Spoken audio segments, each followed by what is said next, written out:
right, ladies and gentlemen, welcome to Komrek Your Big with... Hallo. Gaan dit met julle vanaand? Ons is vanaand hier so op Piet se stream. Ons doen 'n interview saam met hom. Ons channel wou ongelukkig nie saam met ons werk nie. 'n paar tegniese probleempies. Ja, maar welkom hier by Komrek Your Back op the upper room.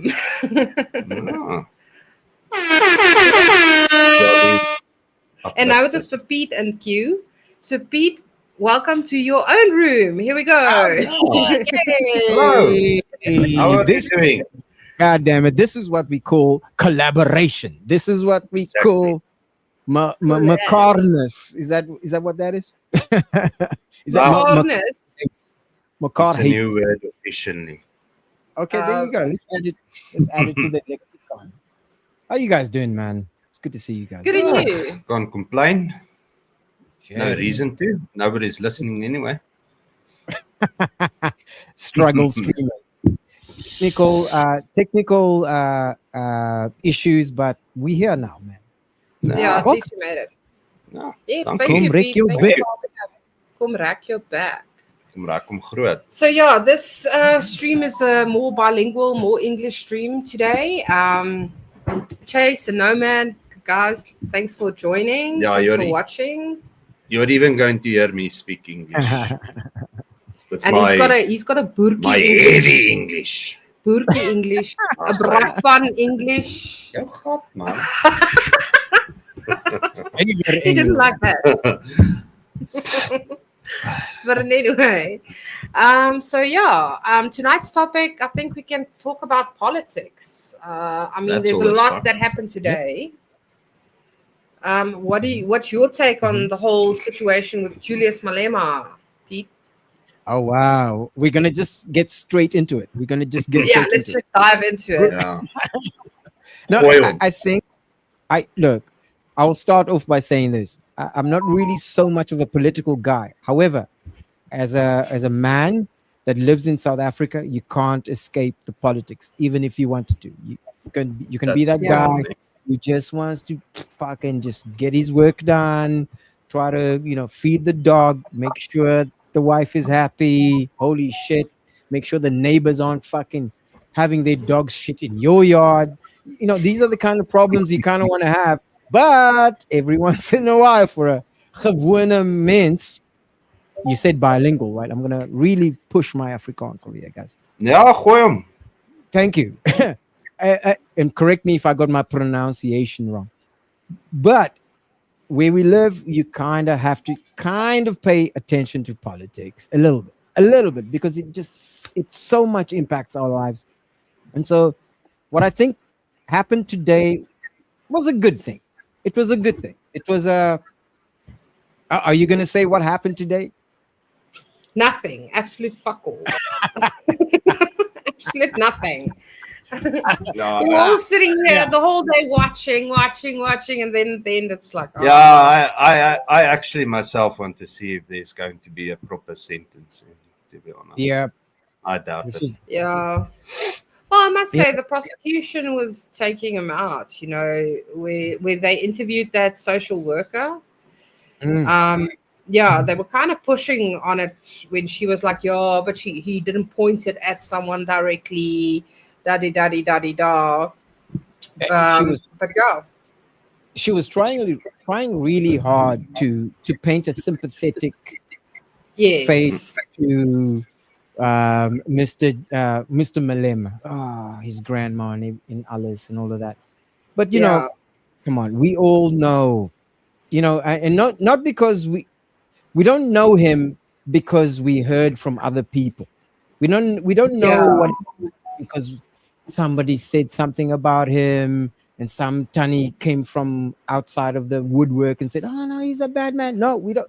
We know about him because of what he said and what he has done, his actions. So it's not like we're speculating. We have video of him doing what he is, by the way, guilty of, convicted of. Let's not get it twisted. Today was his sentencing. How long is he going to spend in jail? That was the, if you don't mind me zooming out. And so I'd say, how do I feel? Good. I think, and this is nothing personal to Malema. Like I said, I'm not a political guy, but the principle of the thing. I'm a normal, everyday motherfucker. If I screw up, if I pop off a gun in the middle of a crowded area, I'm going to jail. No one's ever going to know about me. No one's going to defend me. No one's going to wear a green t-shirt and march outside the courtroom going, hey, you better free the MVP. Because, they call him CIP. I call myself MVP. Most voluptuous principle. Yeah. Principle. No, that is true. That is true. But what's worrying to me in a way is, especially if you look at politics, even not just in South Africa, you look at it worldwide. I mean, there's no real proper accountability for these guys. They can do just what they want, and the best they get is a slap over the wrist. Yeah, and that's the point that first guy that came up was trying to make, or that guy that was interviewing the social worker. He said, so if you had money, then you don't need to go to jail because you can pay the fine. But if you don't have, all the poor guys, they have to go. They don't have a choice like that. Right. I mean, how does that work? That if you're a criminal, if you did something wrong, you have to get sentenced. You can't have options because you have money. You understand what I'm saying? Yeah, if you got access to a large home loan, if you got access to a large it's a power game. Yep. Yeah. Yeah, so that's kind of defies the purpose, Yeah. The rules and the Constitution is meant, I don't want to be blow VAT, but the Constitution is meant to be equal under the law for everyone, whether you're a multi-billionaire or that pauper on the side of the street. The guy who cleans your window but leaves it dirtier than when you left it. And he didn't. Yeah, I know those guys, but they're also equal under the law. Yeah, it's supposed to be equal. And the fact is that he's in charge, or not in charge, but he's part of the interview process when judges and stuff gets positions. That is also a little bit concerning because, I mean, now, is he going to have a hand in this? Is he going to bribe someone underneath the table? You understand the point I'm trying to make? So, and I mean, he's part of big decisions in South Africa, and I feel that's terrible if someone like that is representing us, Yeah. Go ahead, Billy. No, just wanted to add, but that is the whole dynamic of South Africa.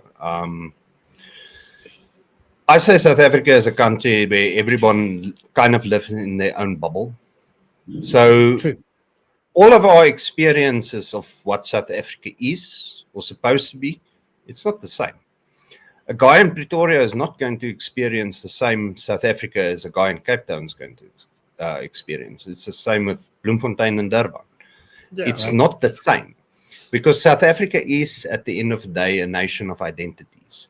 Now, funny thing, the whole melting pot and the idea of what they said the new South Africa will be, it works well in the Western Cape. But if you look at the Western Cape's history, and I'm not saying this as facts and everything, it's just my observation. In the Western Cape, it seems to work. It always seemed to work that everybody that just lives there is chill with each other. They don't it's not an issue. But in the rest of the country, it's a totally different story. It's a totally different story. And I don't always think South Africans really understand South Africa as a whole. They don't really understand South Africa as a whole. There's areas you can drive into South Africa that don't even feel like the South Africa you expect South Africa. You know what? I can a totally different place. I can echo that.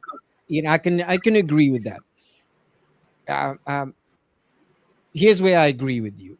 I agree that I think that's what causes. Sorry if I interrupt you. I think that's what causes a lot of issues in South Africa. True. And we are not like America. We're not like, although Americans seem to be redefining what an American should be these days. I watch their politics carefully, and it seems their young people are like totally radicalizing. They are changing their mindsets and how they look at life is things. But that is because of the Democrat. And the same with South Africa.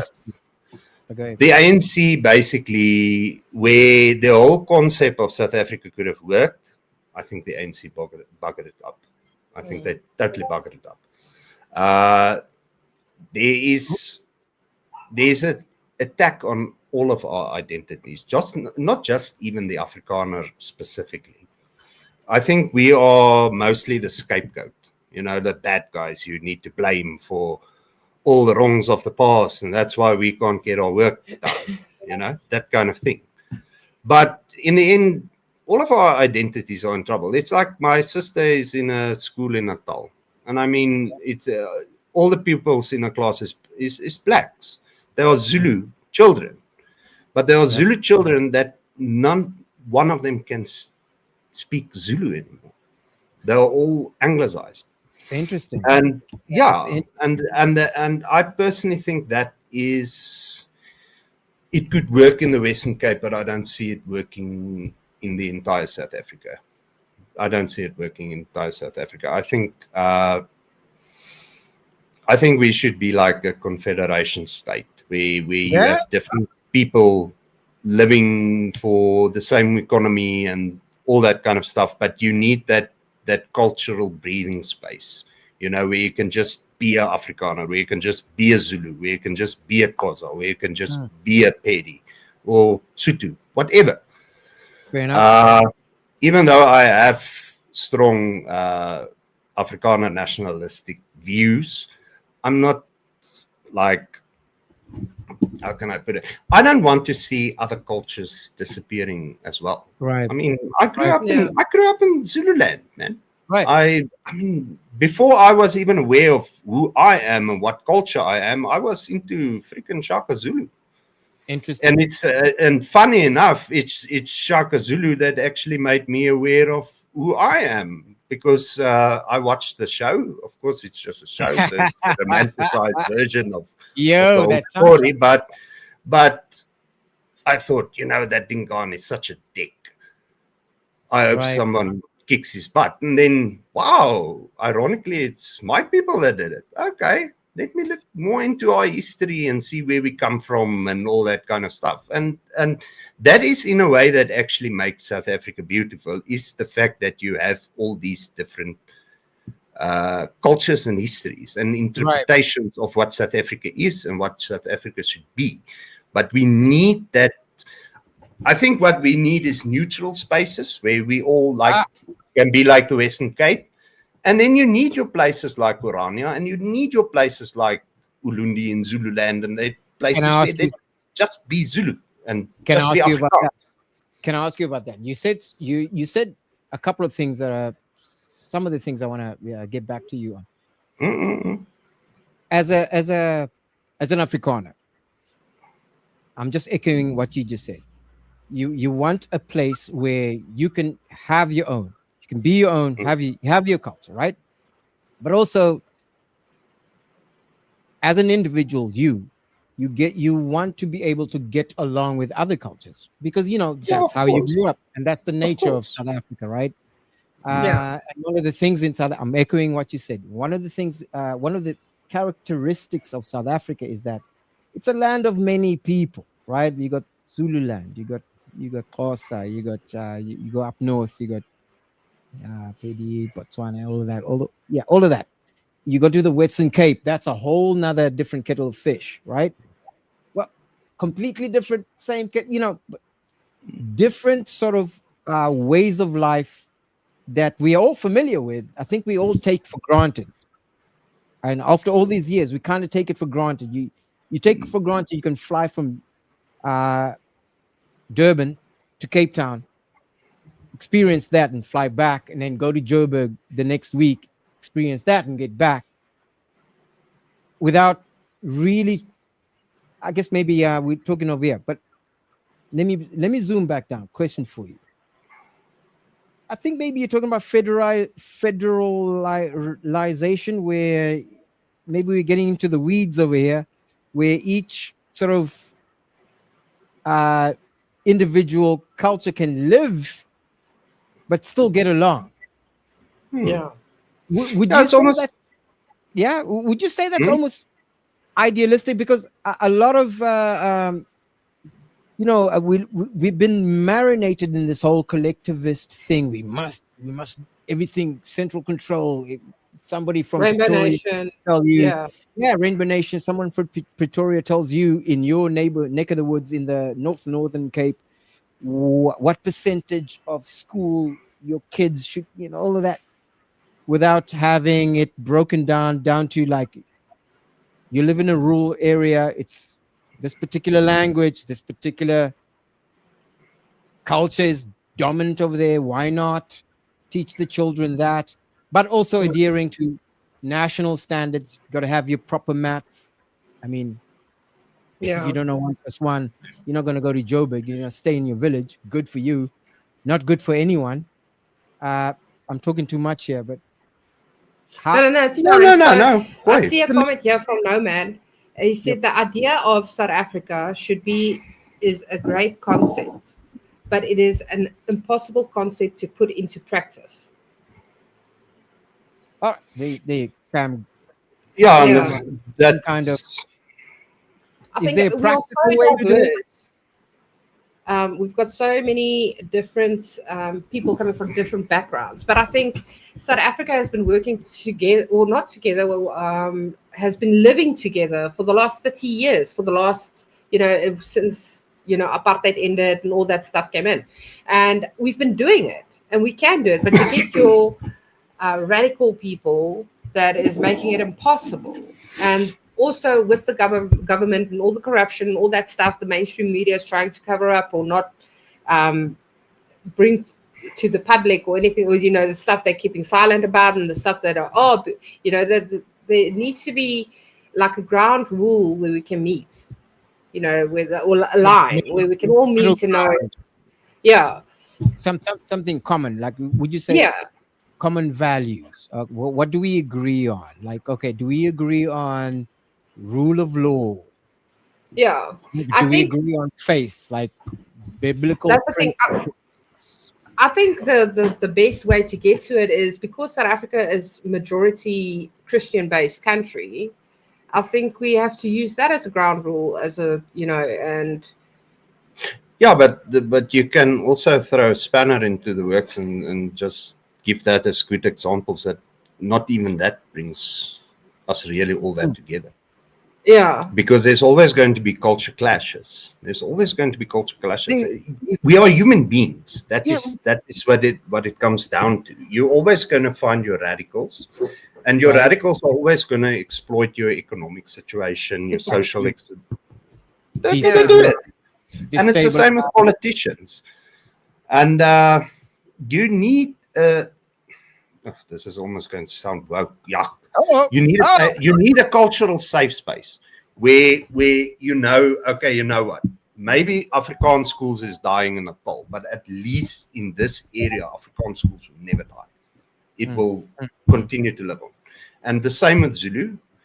Personally, I think the government just makes everything English because they are too freaking lazy, and they steal most of the money to proper educate like Zulu teachers who can.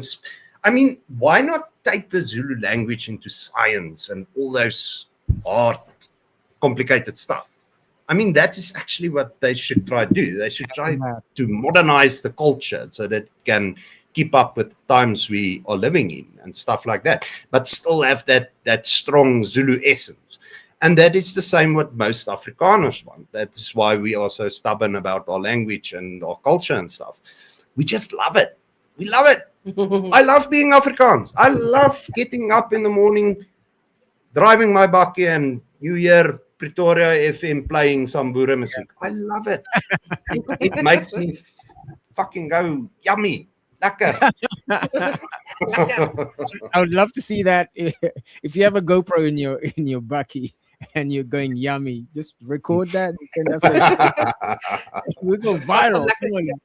Playing in the background. Yeah, the thing is we just need to. It's almost like the country is going in the direction the Brits actually wanted the country to go back then. But back then, the Afrikaner was like stubborn and like, nah, I don't want to speak your language. I don't want to assimilate into your ways of seeing certain things. On politics and economy and religion and that kind of stuff, we can agree. We can agree. We can even fight with each other on that. But when it comes to culture and stuff, we need that. I believe we need that space, or otherwise we are going to eventually wring each other's necks. We are going to eventually wring each other's necks. Yeah. She's pulling me in because I'm going out again. But get into frame. So I 100% agree. Rene, I wanna talk about this one. Shane Chambers, I think, is a guest of it. He says here, we in Canada have to pay for our father's sins as well. I think that I think that is unfair too. We are all indigenous, that we were born here. So why does an Indian get free college, but a white man born here has to pay? Whew. Yeah, you see, that's just, I think that's the same thing we're struggling here with. I mean, there's a lot of, and I won't just put it on race. But it's more or less the same thing. I mean, if you're white, you were part of apartheid. If like 5+, everybody, like if you go through X and all the comments you see there and all that stuff, they know Volksfront Plus is part of apartheid, and it's it's negative. There's a lot of people, and that's their minds made up. And that's where the people need to change. They need to start seeing the other side to it. I mean, let me put it like this. I was born in 88. So 88, it was 6 years before apartheid ended. It officially ended when they gave over power to the ANC. But before that was the time more or less where the apartheid already ended. It just they didn't do it officially. It basically ended in the 1990, I think. Yeah. Yep. So the thing is, people need to look past that. I mean, we have been struggling. South Africa's history is a struggle. And from beginning to now, it's a big struggle, and we have to start working together to make this country. Oh, I see Mork's here. Hello, Mork. What up, bro, Mork? Let me do this. Sorry to interrupt you. There you go. I had to do it. It's also, if you come back to apartheid is much more complicated than what the politicians want the masses to believe. It's the same that's also the thing today in mainstream media. So, there's a certain thing that was brought to light and said, oh, this and this and this and this and this and this and this. And, like now with, who's that guy from News 24 that's picking on Ronaldo every now and then or whatever. They try to spin the story to a different thing. But, I mean, there is a lot of bad things that happen, but you can't blame the people that is currently trying to make it better. You cannot. Yeah. But I think mostly it's the whole blame the whites for everything is scapegoating, and personally I think it's just gonna give us white oaks a pat on the shoulder. I think the majority of us won't assimilate into like a communist type state, and I think that is what they are trying very hard in the West to do. They are succeeding in some countries, clearly.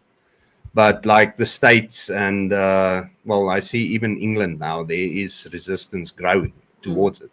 I bet there's someone in Canada also already thinking way ahead. But yeah, I think it's mostly they use white people as a scapegoat. Yeah. Okay, blame them for everything that's not working. But actually it's government incompetence, and it's ways to control. They just want to control more. That's what they've been doing for the last how many years? For a couple of years. On my side of the bracket, if I may say, what I've been experiencing on my side, just to echo what you guys are saying, is that it's this ideological sort of movement. On my channel, and thank you for coming to my channel a little bit. Yeah, I like to talk about pop culture. I talk about movies a lot, TV shows. That's kind of where my thing is. I'm not so much a really good political fundi, but one of my heroes, recent heroes, once said something very important. Culture is downstream from politics, so you can detect where the culture is going. The politics are the echo of a culture, right? So if there's a movement towards a certain thing, this ultra progressivism we've been seeing, and to be honest, I was part. Oh, the heavy hitters are here. What up, Big Joe? God damn! All right, there he is. Anyway, to finish on my point, the past couple of years, and I think we're seeing that slowdown of it over the past 5 years. The pop culture has been pushing towards a certain type of ideology. I'm talking about the victimhood ideology, the type of ideology that will blame a persona non grata. I think it's white people now, the target.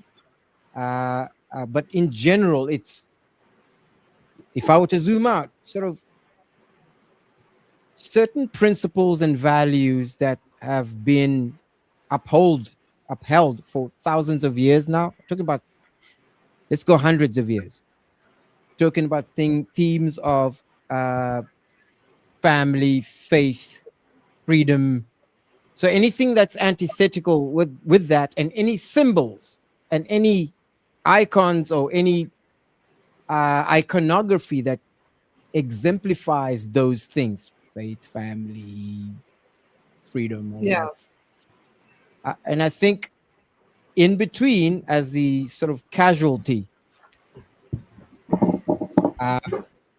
the West, aka white people, aka anyone who speaks English, or anyone who has a Christian bent historically, anyone who has any historical tie to all of that stuff. Am I talking?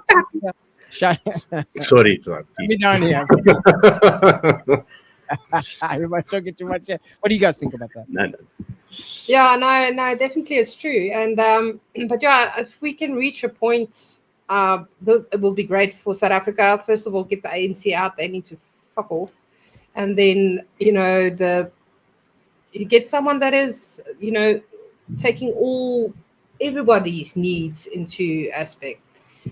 Someone that's not corrupt, someone that is really cares about the country. And that's the thing what we need to think about. Yeah, but you have to ask yourself also the question, who will take over from the ANC?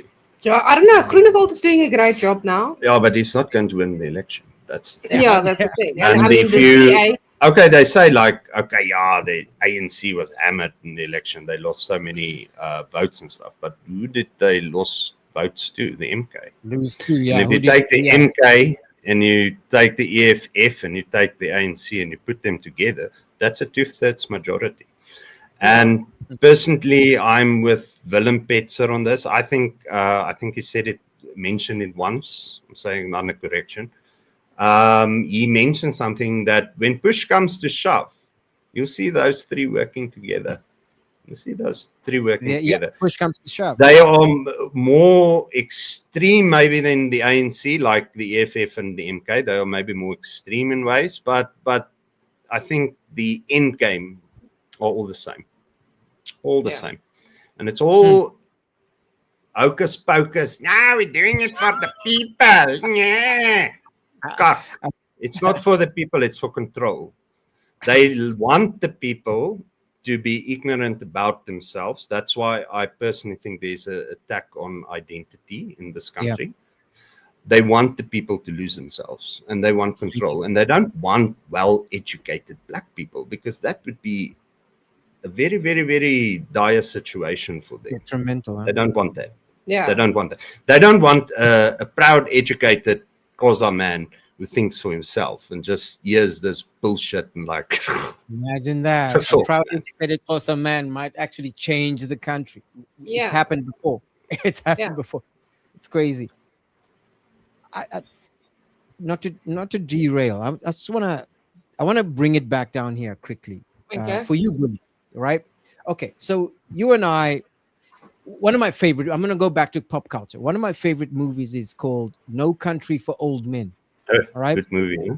So yeah, fucking good movie. But one of the themes of that movie is that okay, shit is gonna happen. Bad guys are gonna come, and you may or may not have fortune. However, you know, uh, Anton Chigurh is there. A character like that, and almost not feeling effective, almost not feeling, doesn't give a fuck about your interests and your culture, blah, blah, blah, blah. But Exactly. you have to contend. You have to contend. And so, Yeah.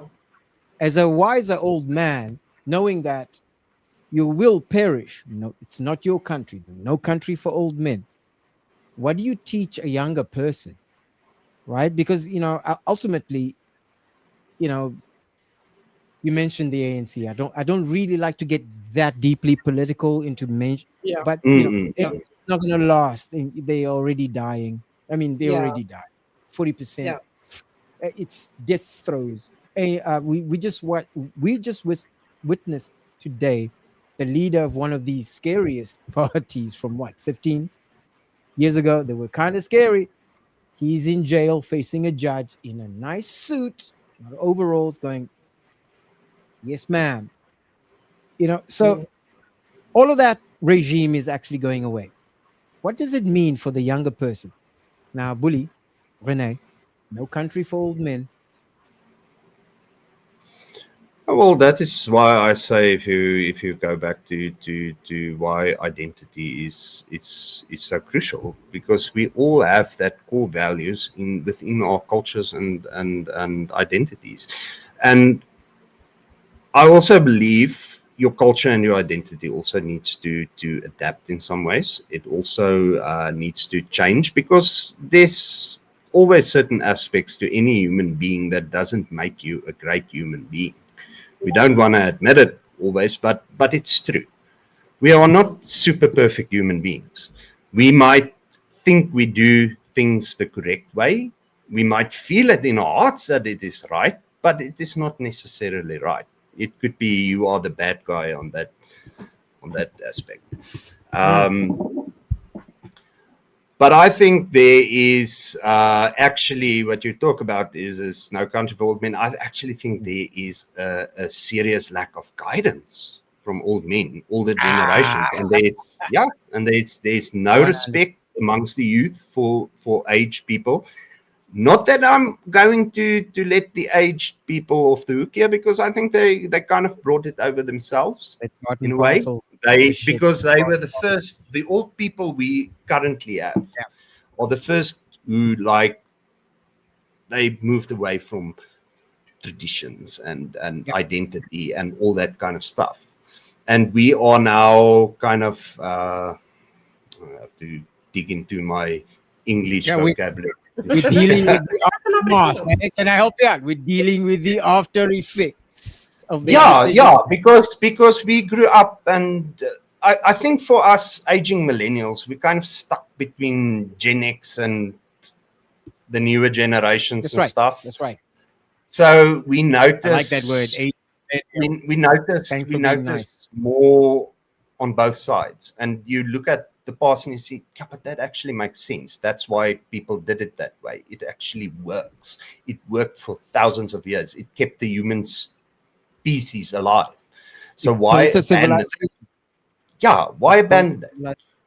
Exactly. Why abandon that? And then there are certain things you think, you know what, that's kind of cock. That's not.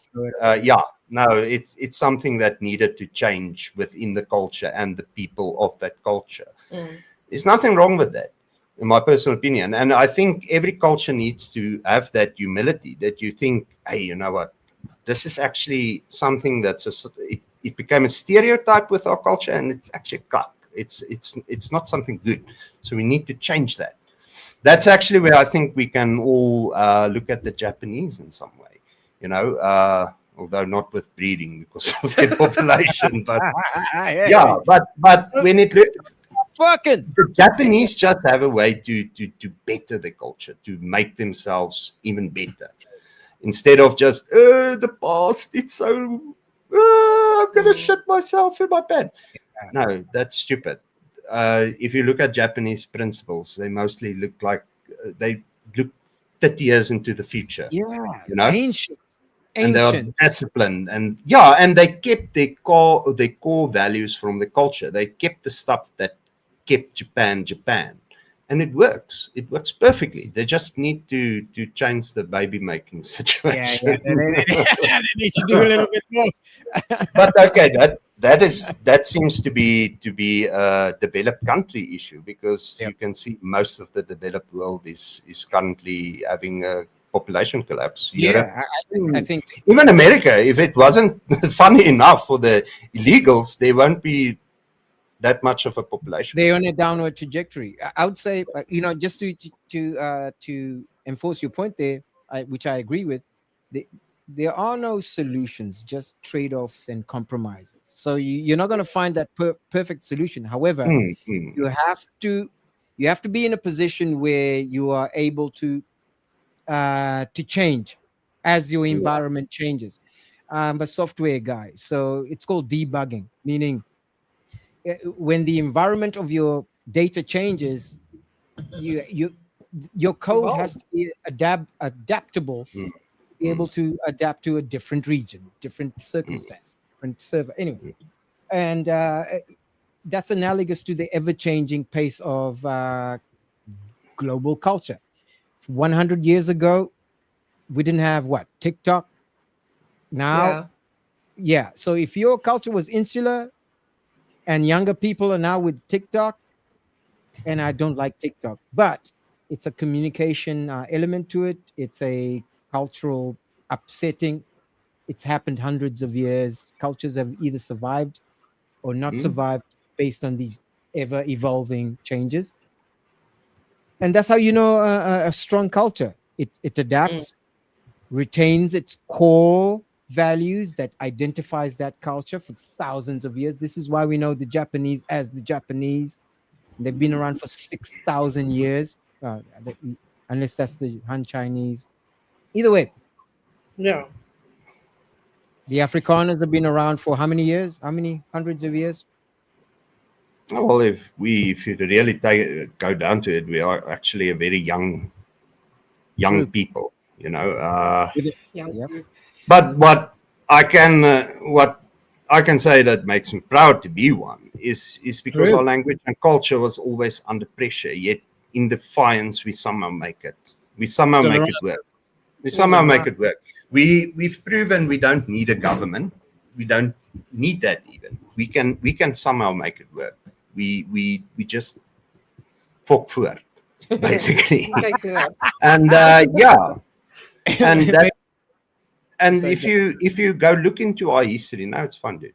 If you look into our history, we made some terrible choices. We made some great choices as well. And personally, I think many of the cultural purists in the country from different groups can actually use us as a good example how to keep yourself alive, how to keep yourself going. Yeah, I like this comment from Charmaine that says cultures have been borrowing and adapting since the beginning of time. Exactly. South Africa is just a bit stuck in the past. Exactly. Politicos that anyway. Yeah, it's. I would say it's a blend of many are really literally stuck in the past, but I also think if you are a cultural purist, you're going to have some issues with government, and you're going to have some issues with other groups invading your space. And it's not that, and that's where the misunderstanding comes. People think because you don't want other cultures in a certain space, it's because you're racist and you're hateful and stuff. No, it's not that. It's just you love your culture, so you want to preserve it. And if you are going to just mix match, you're going to lose it in the end. So that is what makes it difficult, actually. And that's what makes South Africa so extremely difficult, because we don't think alike. We have totally different views on how things work. Yep. Yeah. But funny enough, if government had a brain, just leave the boertjies alone, and they would do what Rassie did to the Springboks. Hey, just I leave mean, the guy do his thing. let's be honest about it. That guy You know what? changed South African rugby into something Oh my great. God. I really wish Rassie would. And he did it with colours, he did it with Afrikaners, and he did it with blacks. So it goes to show. Willie, can I talk? Leave us alone. Let us do our thing. Can I talk to you quickly about sports? Quickly, I'm sorry, Rene. I want to talk to you about sports because sports is one of the biggest unifiers in South Africa. I think one of the biggest moments I remember as a kid was that moment because I was watching the Rugby 95. Yeah. I don't know if you guys watched it. I was there. I was in boarding school. It's a packed room. We were in a tiny room. Boarding school in Southern Natal. I'm going to talk to you about that. Cool. So we're sitting there. I'm a kid. What was I? 13 years old, 14. And tiny screen, barely black and white kind of color. And it was already fucking awesome because everyone was singing. And then moment of silence. Nelson Mandela walks out of that pit, right? Wearing Francois Pienaar's jersey, number 6. Number 6 jersey. Walks in the stadium, well down to that cameraman, fucking just doing that sweep. And he does this, and the place went bananas. That was the moment, the hairs on the back of my head were standing up because all my buddies Xhosa guys from the deep Transkei, former Transkei. This is 94. It used to be the former Transkei. We used to call it then. Loving it. This is crazy. Rene Xhosa, another friend of mine, and his family. We're all watching, going, oh, fuck yes. I think that was the hairs about behind my. I used to have hair back then. Shane, I know. Oh, same here. Eh? Fuck. You better. Yeah. You have to bring it up, man.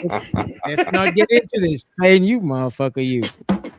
Yeah, well, in the old days, it was always a sign of leadership. There you go. No, only the pussies are there. Exactly. Thank you. Tell us. But anyway, to get to my point, I think that was the moment I realized, oh shit, I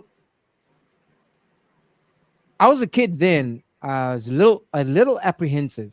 I just knew, okay, we can make it. We're gonna make it. If these are the motherfuckers I'm gonna grow up with, if this is the new, we get along. We love rugby. We can get along. If we can get along, good. And that's the attitude I've held all the way through. Yeah. And I think sports and sports making has always brought us together. I tend to talk a lot, but my question to you guys is, what other elements, up to and including sports, do you reckon that we already have that principle that you're talking about? We're doing it already. That the government is not even in on. Because it usually looks like the government is constantly trying to divide. Oh, you are there, we are here. But the normal gewone Afrikaner and South African. I mean, it's our daily lives are together. Our daily, you walk into a shop, you walk wherever, whatever you do. I mean, we're sitting here on a podcast. We're doing it together. You understand what I'm saying? It's making us. We need to unify that we are South African, if I can put it like that. And we've been doing it. It's just that other influences are making it hard and causing hatred and all that stuff that comes with it. Influences with where the money comes in. Governmental. Okay. I'm gonna throw a spanner into the works here. As great as what the Springboks have achieved in terms of unifying, what I have noticed, and it's overseas, it's everywhere. Sport is a temporary high. It brings certain people together. It truly does, but not all of us. That's the thing. there's always going to be some divide to some people. It's almost like that. I said that Henry Ford thing about it's idealistic, and in some ways, I feel sport is also. But you also have to listen to what the Romans said back then: bread and circuses. You have to be very, very careful with bread and circuses, because bread and circuses is a beautiful way, a very charming, good way to bullshit people into believing something that is totally not true. Yeah, that's why Caesar would spend all that money building a Colosseum, right? Just for the games, because your favorite gladiator is going to like spill someone's guts, cut his stomach up, and you're gonna go. That was rugby back then. So that's the thing. It totally numbed a lot of people, and unfortunately, I can say it numbs a lot of Afrikaners into being blissfully unaware of what's going on with it, because rugby is like, I'm wearing that, but it's to many Afrikaners it's a god. Where's your shirts? I thought you were gonna put the shirts on. I tell you what. Here's the thing. It's Friday and it's fucking hot over here, and it's not. I got the cheap one. It's not breathable. My expensive one is in the laundry, and it's I don't want to do it. It's not good for the the podcast. But I am going to add something. Go ahead. And it's going to sound corny and cliche, but the Springboks actually prove that we can work together, but without government interference. You have to take out government completely. Yeah, that's true. That would be a great start, but I don't see that happening, because government is it's the most idealistic place. Everyone has good intentions, but there's good intentions. I mean, if you take a guy like Teddy Roosevelt, you know who Teddy Roosevelt is, Nick? Yeah, big kid. Yeah. Now, I mean, when he went into politics originally, there was like people, why would you go into that? That is like, that's where the cock people hang out. Because if you take ancient Rome, when it was still a republic, career politicians are always going to fuck you up somehow. Even the Christian Bible says prince and principalities. There's your prince and principalities. Government is always going to stick you in the butt somewhere, even your own people. I mean, don't think the Afrikaners got off smoothly with Afrikaners ruling. I think they have the most quarrels. So yeah. Afrikaners in between. If one comes from the Free State and another one from the Transvaal,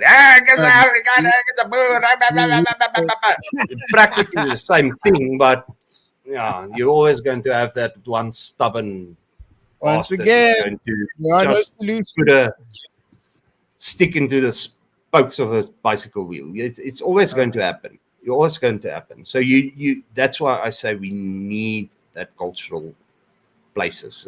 And it seems like Urania is our future, for cultural sake, our future place. It's a place where you are going to find Afrikaans. It's a place where the history is going to be preserved, because let's be honest, I don't know how long Afrikaner history is going to be preserved in the greater South Africa. I mean, even our own monuments and statues here in Pretoria is under attack, being vandalized and hated upon. And funny thing is Wimpole, he wasn't even a racist. Go look up what he did for the Royal Bafokeng people, and they were good neighbors. They got along. Will it work if I make a heart? Yeah, well, yeah, I don't know. I don't think so, unless you have. I want to give unless you actually have a heart. Well, that's debatable. That was a terrible joke. But this only works for my camera. Yeah, I enjoy chilling with Pete and Rene on Discord. Oh yeah. Wait, what? I want to give him some. Oh wait, man. Thanks, Nomad. Let me do this. Thanks, no man. Yeah. Let's see here. Shane said, unifies global politics or politics everywhere on earth. A democracy reserves the right to become a dictatorship if the shit hits the fan. 144. The race thing is a red herring used to political predators. SA problems are ideological. This is what Jaffa said. Then we've got Matt. If people don't watch rugby because there are players of color, you are stupid. And that's also true. Yeah, no, 100%. They had that issue. Yeah, that's also true. You've fallen off. Anyway, so let's dim it down a bit with the politics. Pete, I want to know more about you. Before politics, before hot takes, before people getting angry in the comments, what did you do? Who were you before the whole before the upper room? Who are you? Oh, you know what's interesting? A lot of you guys probably know me only from the upper room. Yeah. But I would have assumed that some of you know me. Okay, someone says that I'm bald. All right. Okay. Oh, they're taking you out on the bald thing today. They're really going for it. Bully. Look at that. I say, come. Hey! You will never walk alone. I told you. Okay. So what you got to do now? Both men stick together. We piss on the guys with hair. How about this? Pete looks good bald. I'll take that. Thank you so much. What does Bully look like bald? Hey? Come on. Anyway, to answer your question. I'm beautiful bald. You see? What is, you kind of look like you kind of look like if Louis C.K. was born in South Durban. Yeah, you got a Louis C.K. vibe about you, but you know if Louis C.K. was a Durban surfer, that's what you look like. Anyway, to answer your question, Rene, in other words. He's a funny guy. Oh shit, buy him away. Okay. I was gonna say, what was I doing before? Look, I'm a code monkey. By that I mean I'm a software engineer. I spend a lot of time behind the screen over here. And before the upper room, I was kind of sort of retired from stand-up comedy. I used to do stand-up. I wasn't very funny, but I used to do my thing. I just like telling silly jokes. I like making people laugh. I like talking about silly shit. But before then, just a normal, average, everyday, bald guy trying to figure out why. Small-time boy. Yeah. Yeah, living in a world. So you know my soundtrack. but yeah. So when I sort of gave up stand-up comedy, reasons one or another, I decided to do this because I was seeing all my buddies who were being very successful at this. The whole streaming thing. And one of the successes that I was witnessing from them was their ability to just articulate their thoughts and what they actually believe in and having fun with it. Holy shit, having fun with it. And also, I'm not living outside of the bubble. Since 2012, 2011, that was the first time I heard the word social justice warrior. Oh, okay. And yeah, this is bad. And then interesting, fucked up ideas. It's like, what are you talking about? Yeah, usually then the idea was that oppressor oppressed, that whole oppressor oppressed mentality. I had friends of mine. A lot of my friends are comedians. My best friends, the majority of my friends were either entertainers in film, developers, coders like myself, or comedians. And 80% of them were caught up in the whole oppressor oppressed. Then came the moment where, talking about 2015, I'm fast forwarding here. 2015, you had to put that black, 2016, you had to put that black thing on your Facebook or on your Twitter profile. Otherwise, you're not. Black Lives Matter. I remember that. Yeah. One morning I wake up, I go to work, and there's a general meeting at work where we are now being lectured. There's this big hall we sit in. Everyone from all the departments, see all the CEOs, all the way down to the cleaning people, who I love, the coffee shops. Ooh, great coffee. We're sitting and we're listening to some lady. Oh man, we didn't know what the pronouns were, lecturing us on how to behave. At that point, yeah, you know, you got to get your pronouns right, blah. It was at that point when I kind of realized that, holy shit, either I'm going to be me, you know, someone who holds the mic, stands on stage, speaks, because I had jokes. I had jokes that you can cancel one on, and I decided not to. And to my left, I was watching a lot of my friends get ostracized, canceled, not getting gigs. Good people, and you might know one or two of them. And on the right hand side, I'm seeing the same friends. We've done gigs together, we've done festivals together. They are the ones doing the canceling. They want to cancel me. I've been to their house. We've had dinner together. They know I'm not a fucked up, crazy man. Why? They want to cancel. Here's why. Not because I'm wrong, not because I'm evil, not because I'm a bad man, only because their ideology demands it. That's kind of where I went all the way. I think I went, Rene, I think I answered your question a little too much. What was I doing before? Yeah. And when did you realize that people are actually listening with the whole streaming thing? When did you realize that people are actually listening to what you're saying? Yeah. Oh shit. I'm kind of lucky. I realized this before because I wanted to start this show 5 years ago, you know, during COVID. Okay. I wanted to start it then, but I was working, blah, blah, blah.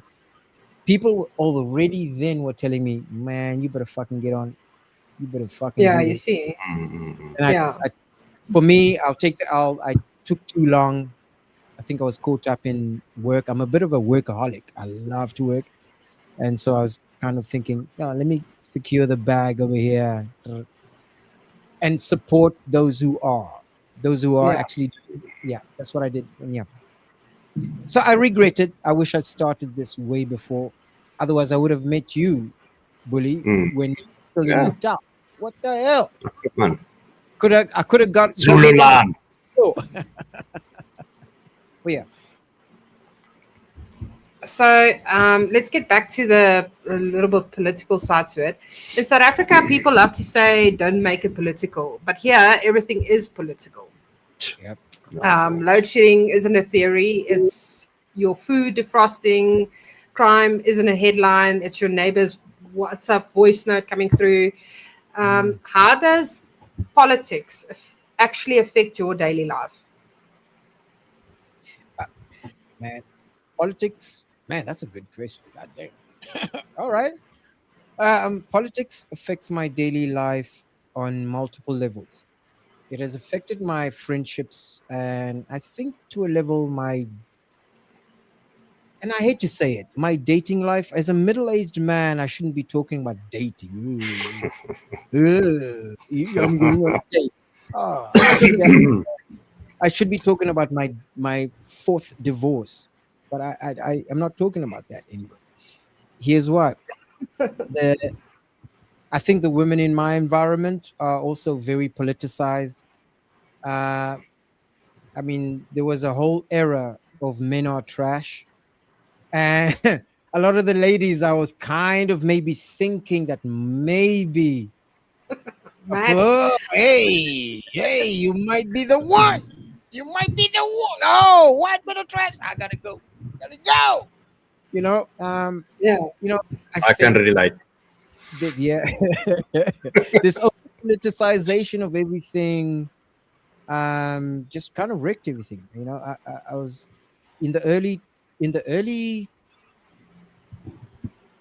maybe say 7-8 years ago. I was in that mode of my life where, look, I can play the streets. I'm good. But it's getting a bit too old for that. A man must mature. A man must get serious. Okay, who am I going to get serious with? I want to get serious with somebody who I can share values with, principles. And I'm being vague here, but let me be more specific.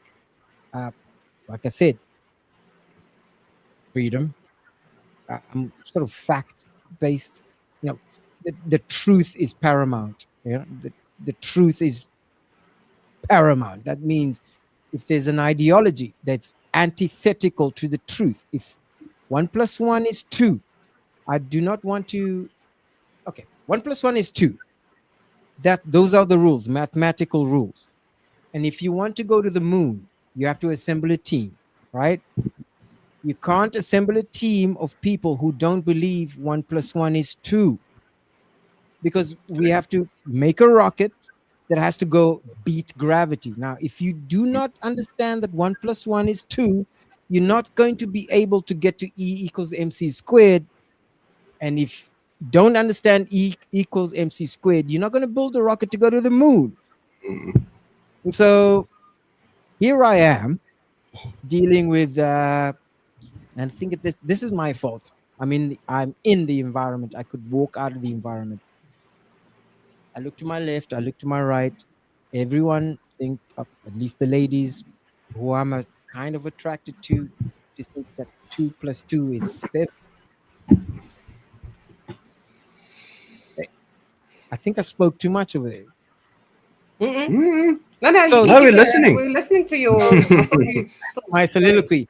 So in summary, I forgot the question, but to summarize what I was saying is that I think to go biblical, you don't want to yoke yourself. You have to yoke yourself with someone akin, someone with the same, and I can't do that here where I'm at. So I have to get out of this environment, because this environment is full of UCT graduates who believe fees must fall and science must fall.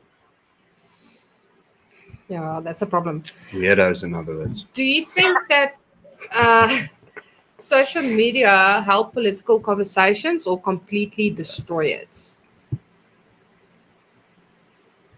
I think social media is like a really good kitchen knife. Holy shit, a really good kitchen knife. You can chop fucking onions. You got to know how to use it, though. Otherwise, you chop your finger. Oh, you slice somebody's artery and they die. Unfortunately, social media is a kitchen knife being used like fucking, one of those packets you buy alongside those cheap sunglasses at the BP store. You walk in there, you broke your sunglasses, you want something for the road because you've got 2 more hours to go down to Brackenfell. But hanging on that little Rondavo thing is that little fake Swiss Army knife. If you buy a fake Swiss Army knife, you're not going to chop anything. It's going to fucking fall apart. So basically, social media is a good kitchen knife. You got to use it nice if you're going to make chemistry. Yeah, that's actually a very, very good way of describing it, because I also believe it's, in a way, it is very good in terms of information. I mean, it's very difficult for mainstream media to ever bullshit people in the masses ever again. That would never happen again. But there's also a lot of dangers that come with social media, and there's a lot of things that change human behavior because of social media. One of the only, sorry to interrupt you, just to make one of the only reasons that we have met is because of social media. Exactly. Yes. Yeah, no. That is. And by the way, well done on using that knife really nicely. Yeah. You chop this one up and it's really nice. There you go. Congratulations, 144. He said, might not be the guy to give relationship advice. I got married a week ago after 26 years together. Well done. 26 years. That's Let me do this. I gotta do this. Let's get some confetti over here. Can I do this? Yeah, let's get some bubbles. Oh, yay! Lovey there we dovey. go. Oh, so you have Right. to do it properly, otherwise it's not going to pick it up. All right. It's Mine only doesn't gonna want pick to. it up here. It's only gonna pick it up here. And by the way, someone I says, do hearts from my heart. I don't you don't have to do anything. your Just not in my nature. I don't have the enough bandwidth to accommodate the kind of hearts you're gonna deliver over here. I appreciate it. All right, Thank you Pete, one more question for you. Go ahead. What does real leadership look like to you? Who would you say, in your opinion? What's the context? Is it general leadership or is it political leadership? Political leadership. Oh, direction. Political leadership. I think, and I'm a layman. I'm not a political guy. I'm just your small time boy living in. I mean, I live day to day. I think a leader who does not want to get into your fucking business, all right? He wants to get a proper leadership is a leader who doesn't actually want to be in front of you, kind of wants to be aside over there and go, hey, I've set the situation for you to bump up. Hey, don't fuck up. So it is a leader who exerts authority. However, it goes, I'm just going to make sure that you're going to be good. Unlike what we have today, where our leadership wants to inject their own fucked upness into your shit. If they look at you, you're being successful. Whoa. What are you, a millionaire? What are you, a billionaire? Oh, give me some of that money. That's not leadership. That's a parasite that's trying to get into your brain. You've watched those zombie movies. That's a parasite trying to get into your brain, trying to lead you. Oh, no, fuck you. You put yourself. You got to inoculate yourself, so that brain worm does not. You shit it out. Yeah. So when you start hearing fees must fall, you go. Funny that you mentioned that, man. Don't go to varsity there. Sorry. Go ahead. No, it's fine. But funny that you mentioned that. That's also where social media kind of exposed something about human beings to me, and that is how easily people can be influenced. How easy people can believe the most radical shit. There's no logic even behind it, but they will believe it. They will believe it. It's almost funny, modern people making fun of the old people with this superstitious nature, believing the Tokoloshi is going to catch them or whatever. Yep. But you look at the cuck people believe today. Human beings are. It's actually true. Most human beings, I believe, and I don't mean it to like make humans sound less valuable or anything, but many people don't realize it, but they are NPC. They're NPC. They just exist. They just exist. And they go behind the stream and they think, okay, this is how I'm going to be today. Tomorrow I'm going to be something totally different. And that comes back to identity. Many people don't have that core values anymore. They don't have that identity. To go back to. They don't have that anymore.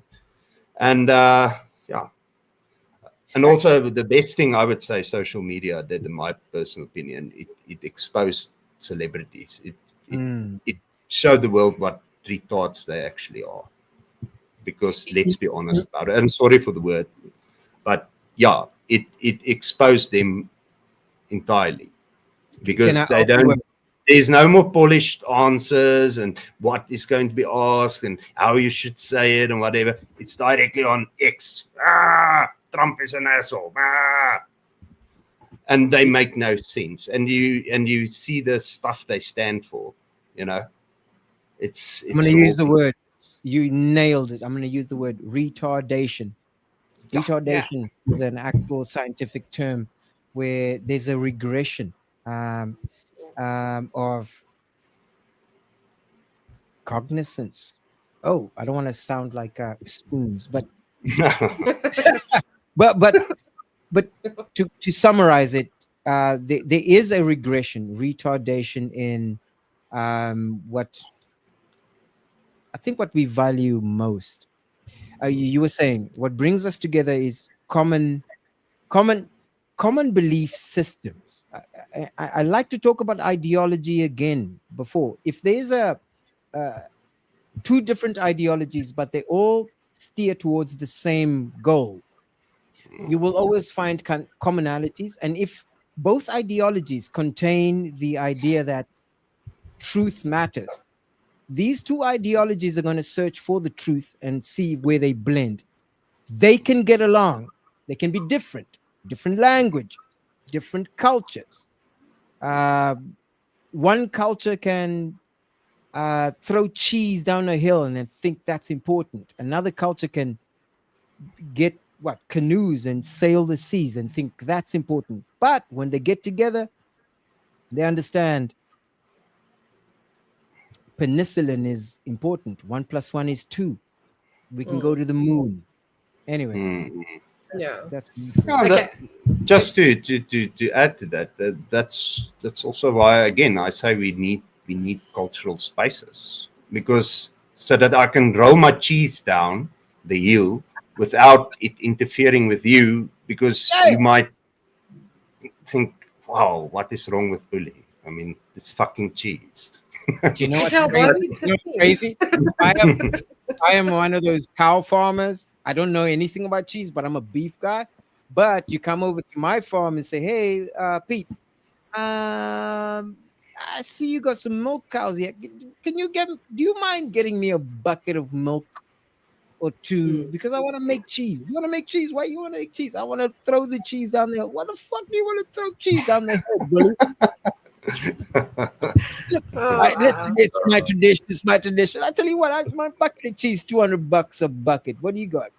I'll tell you what, I'll pay you $150 per bucket. But at the end of the year, you get to come with your family to my cheese festival. Then you go watch my family throw. Oh yeah, you know what? Fucking give me a ticket. Give me a ticket. I want to see how you and your fucking family roll my goddamn cheese down the hill. I'll bring beef patties. That's what we do. That's what. Okay, all right. I come to your thing. Then we start a national anthem. Next thing you know, we have a rugby team, and then next thing you know, we're winning World Cups. All right, that's how you and I work together. Anyway, continue. Yeah. We can go on forever. Yeah. Yeah. Okay, I'm gonna ask you one more question, and I think if you guys want to, we can slum it down. Is it over? Can we hang out on Discord? Yeah, we can go to Discord after. I'll put my Discord link as well. Oh, please send it to anyone else wants to join us. We need to get we can do that. One last question though. What do you want people to remember when they argue about politics? And we're talking now on X or on Facebook or wherever. What do you think would be the main core value there? You know, you've asked some really good questions over here. God damn, that's good. Okay, so on X, I don't think there's very much chance of convincing interlocutors. Yeah. People will agree with you. There's very little. I've seen the best of the best do it. Try to do it. It's crazy. So if you're on social media, X specifically, don't go in there with the idea of trying to convince the person who you're replying to. There's a lot of bots. There's a lot of fucked up people out there. Truly fucked up people. People with PhDs. I happen to believe that you have to pay money to go to a university. In this modern age, you have to pay money to go to a university to become supremely fucked up dumb. Now you're going to be well paid, you're going to be well respected, but you're going to be fucked up dumb. You're going to get a big job, you're going to be high profiling, but you're going to be fucked up dumb. So I think on X, a platform like X, have cogent arguments, always be truthful. Don't try to swindle. Don't try to lie. I think one of the best people that do, a couple of the best people that do this, Recon does it really well. Recon one, his link is permanently in my YouTube descriptions. Fucking does it well. Tough topic. Facts. It's the old 1 + 1 is 2. If you don't agree with that, fine. I can't work with you. Done. Any other platform, and most other platform, including X, but X is exclusive. Yeah. To tell you the truth, you're only talking to younger people. You're talking to people who are, they may be wrong. You know, I remember when I was young and woke, I was very woke. I heard someone say and mention a really good cogent point. You know that 1 + 1 = 2 argument? Someone put it to me like that. And I was like, oh, this wokeness is all feels. I'm just feeling this is righteous. But it's not true. And the truth is ugly. You know, a lot of these woke and sort of ideologically bent people want to feel nice, want to feel righteous, want to feel justified. White people bad, Afrikaner, because it's simple. It's easy. It's very difficult to go, oh, wait a minute. I went to high school with this white Afrikaner. We had the same English teacher. Well, you know, our parents, they didn't even benefit from apartheid because I went to the same school as this guy or this girl. I mean, they were middle class like me. And so, you know, so I suggest, as older people, especially with bald heads, we are the arbiters of knowledge and information. It's incumbent upon us to speak the truth. 1 + 1 is 2. And that's the purpose of social media. Be funny, be entertaining, but speak the truth. And fuck the bullshit. Don't try to convince people who already hate you and they already messed up, especially people over a certain age. If you're over a certain age and you still believe in bullshit, it's going to be very difficult. It's the younger people. No country for old men. Ignore the old men. They are done. I see Shane says, yeah, Pete for president. Hey, you better not vote for me. You better not vote for me. Appreciate it. Matt says, Pete, you have offended me. How dare you? How dare you? 144. When a real woman tells you a Tupperware woman is a real woman, compliment her on her transition. It fucks them up completely. When a real woman tells you a Tupperware woman is a real woman. Best dating advice ever. Sorry, so much but yeah. Sorry. Okay. But that was fun. So I think we're gonna call it. We've been on an hour and a half already. Oh shit! Okay. Also, I have a question for him because he has more experience on this. Before we go, what naughty words can I use frequently on YouTube and all that without us getting banned? Okay. Let me give you the classics. That you can use safely but have impact. You fucking gemors. You can use that one. Yeah, I actually told her, you know what, I'm going to use Afrikaans swear words. It's going to confuse the YouTube people. Please do. Oh man, the algorithm is you going to be... is overdragen.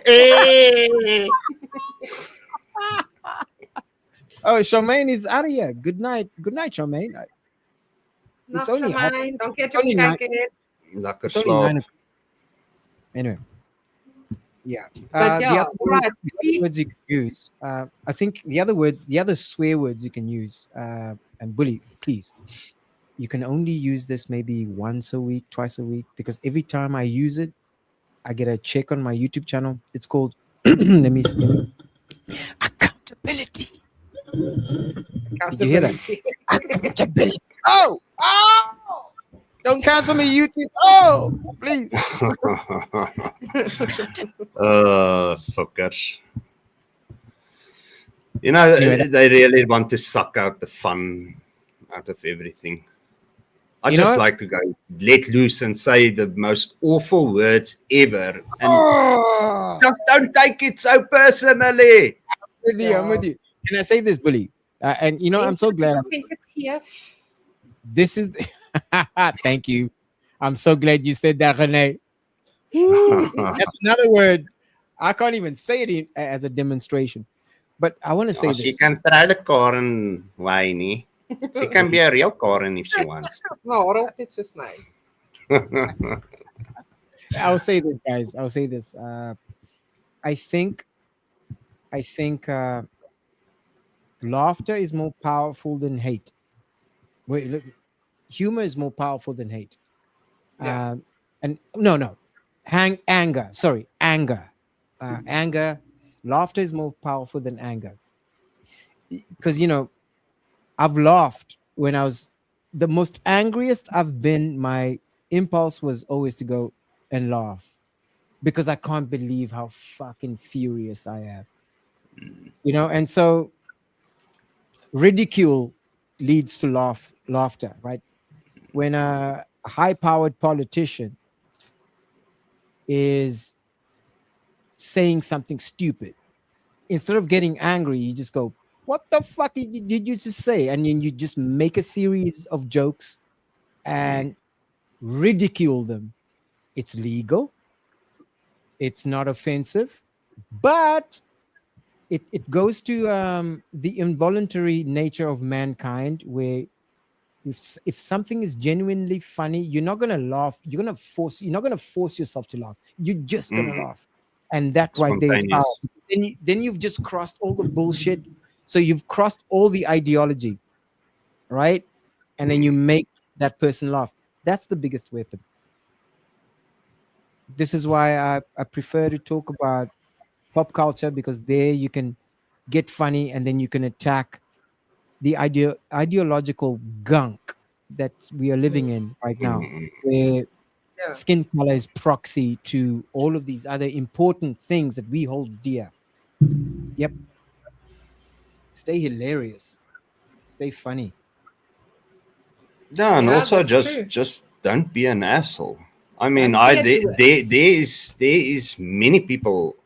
I bet we are going to disagree on quite a few things, but it doesn't mean we can't communicate and hang out and still joke about it. Holy bully, it would be so fucking strange if you and I mean, look at us. If you and I agreed on everything, how fucking strange would that be? What the hell? Like, for instance, I love peanut butter and avo on my pizza. Fuck, okay. Oh, well, power to you. Power to you. Thank you. All right. Okay, don't judge me. Where were you, Rene? It's an hour and a half. Come on. You see? We already disagree. We'll clean it up in Discord. Yeah. We'll sort it out there. Okay. But anyway, okay, so last words. Mense, gaan check ons channel uit, kom raak back. Ons het vanaand 'n bietjie technical difficulties gehad met die mics en goeie saam. Maar ek wil net dankie sê vir Piet dat hy ons asses gesave het hier so vanaand. Dankie Piet. Awesome, jy's 'n legend. Ja. Dankie man. Sterkte. Can I say sterkte. Ja, ons lag 'n bietjie. Ja, jy moet hom gooi. Ek sê vir jou mooi leer Afrikaans praat. Gooi hom net soos ek. I need lessons. Wil jy Transvaal Afrikaans praat of wil jy Vrystaat Afrikaans praat? Give me all of them, because I want niemand oor my rug te skinder nie. Verskoon my. But yeah, so we'll see. We'll be back next week, and we'll try to get our stuff sorted with the mics and everything with our hosts, and yes, we'll have a new guest and so forth. But yeah, everybody that wants to hang out on Discord, the link is in the chat. You're more than welcome to join. Thank you, guys. Cool. Thanks for joining Thanks. up. So, no, I'm gonna give you the final word. You let me know, and I should say goeienacht. You can say I think you can say goeienacht. Volgende episode, nieuwe topic. Why are you running? Why are you running? I love the little meme thingies you throw in between. It's so cool. I love the I want problems always. Like that one. Yeah. Because you know, every once in a while, bully Mr. Smith, you always have this face. Sometimes when Rene, you know, when she grabs your leg and you I don't want peace. I want problems always. Ja, I had to see. Oh no! I could see the. Dis so gelopen. You guys are so much fun. I'll get this again. Don't worry. I want to get to you. I'm a difficult character sometimes. I appreciate it. He's going to learn that. Ja, I like my. Right. Ek het hom ingepraat in 'n talkshow en dit was baie maklik.